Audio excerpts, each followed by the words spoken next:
성경의 주제는 태초에 하나님이 천지를 창조하셨다는 것이다. 그리스도인들 사이에서 거룩한 정경이라고 선포된 책들을 가리킨다. 성경은 구약 39권과 신약 27권을 합하여 모두 66권으로 구성되어 있다. 이는 신앙과 삶에 있어서 유일한 기준이 된다. 창세기 1장 1절과 2절 말씀을 살펴보면 태초에 하나님이 천지를 창조하시나니라. 땅이 혼돈하고 공허하며 흑암이 깊음 위에 있고 하나님의 영은 수면 위에 운행하시니라. 주어는 하나님이다. 성경의 첫 주제의 주어가 하나님이라는 사실은 결코 우연이 아니다. 성경의 처음부터 끝까지 그리고 성경의 구석구석을 하나님께서 완전히 장악하고 계신다. 그러므로 성경은 하나님에 대한 책이 아니고 하나님이 직접 말씀하시는 책이다. 모두 성경은 하나님의 입으로부터 나온 하나님의 말씀이다. 시제는 태초이다. 태초라는 말은 시간적 상황 속에서 맨 처음에 또는 시작 있게 된 때라는 뜻이다. 즉, 이것은 역사의 시작을 의미한다. 요한복음 1장 1절에는 태초는 이보다 훨씬 이전을 가리키는 영원부터라는 의미이다.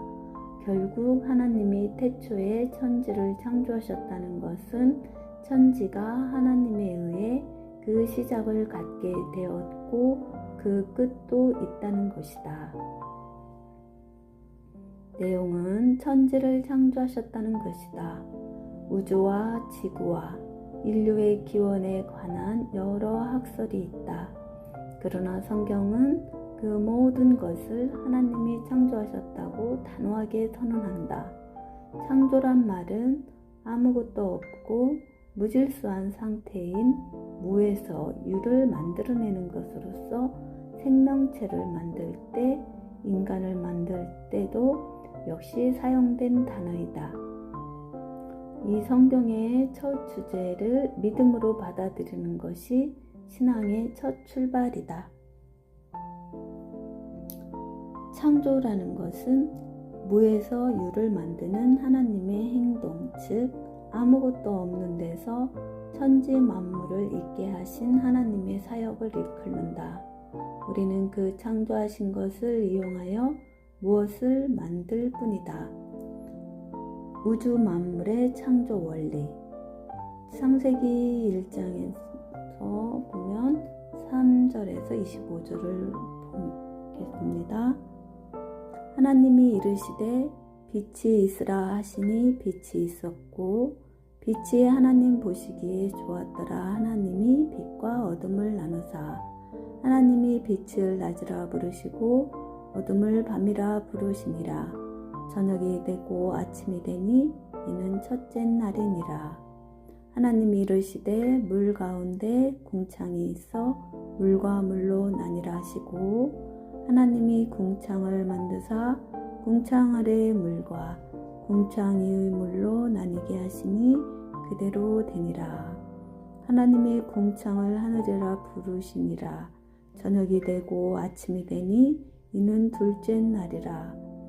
하나님이 이르시되 천하의 물이 한 곳으로 모이고 물이 드러나라 하시니 그대로 되니라. 하나님이 묻을 땅이라 부르시고 모인 물을 바다라 부르시니 하나님이 보시기에 좋았더라. 하나님이 이르시되 땅은 풀과 씨 맺는 채소와 각기 종류대로 씨 가진 열매 맺는 나무를 내라 하시니 그대로 되어 땅이 풀과 각기 종류대로 씨 맺는 채소와 각기 종류대로 씨 가진 열매 맺는 나무를 내니 하나님이 보시기에 좋았더라. 저녁이 되고 아침이 되니 이는 셋째 날이니라. 하나님이 이르시되 하나님의 궁창에 광명체들이 있어 낮과 밤을 나뉘게 하고 그것들로 징조와 계절과 날과 해를 이루게 하라.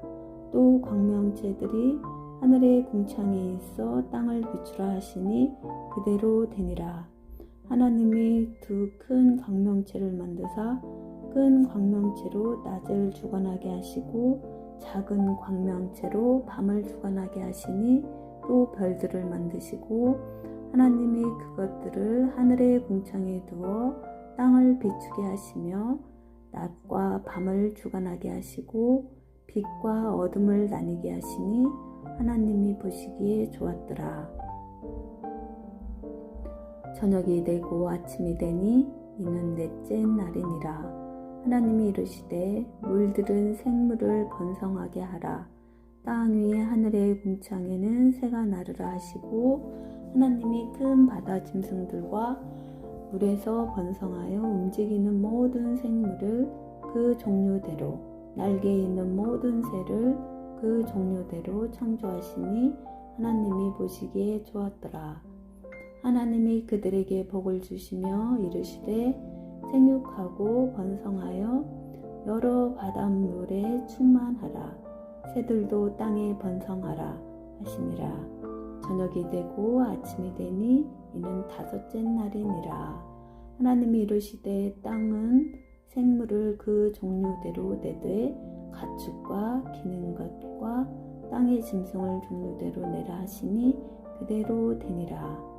하나님이 땅의 짐승을 그 종류대로 가축을 그 종류대로 땅에 기는 모든 것을 그 종류대로 만드시니 하나님이 보시기에 좋았더라. 하나님이 우주 만물을 어떻게 창조하셨고 또 그 창조의 목적이 무엇인가에 대해 말씀하고 있다. 말씀으로 창조되었다. 하나님이 이르시되라는 구절이 본문의 8에나 기록되어 있다. 이것은 하나님의 말씀으로 우주 만물이 창조되었고 하나님의 말씀은 절대적인 권위와 능력을 갖고 있음을 보여준다. 기쁨과 영광을 얻기 위해 창조되었다.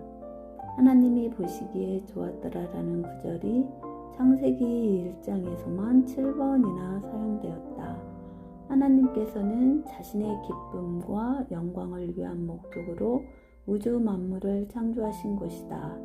그러므로 하나님의 것인 성도는 하나님 보시기에 좋고 하나님께 영광 돌리는 삶을 살아야 한다.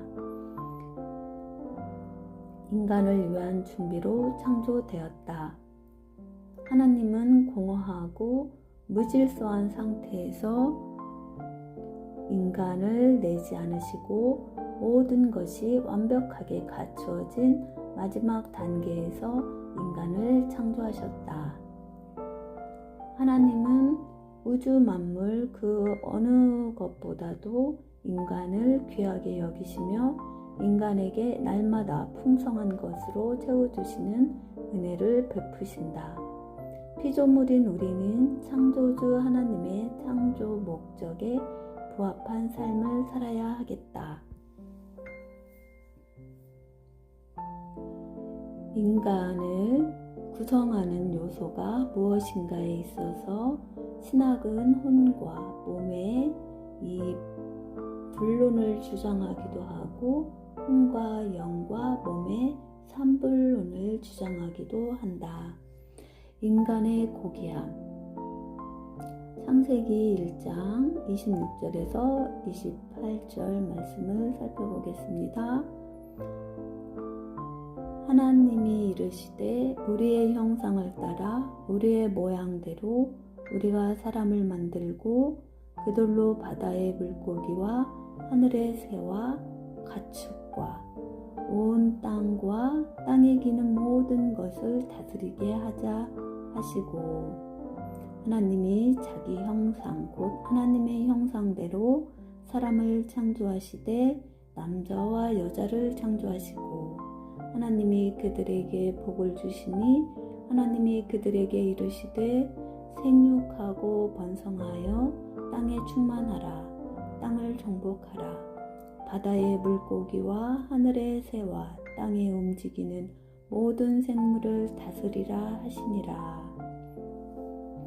하나님의 인간 창조에는 깊은 뜻이 담겨 있다.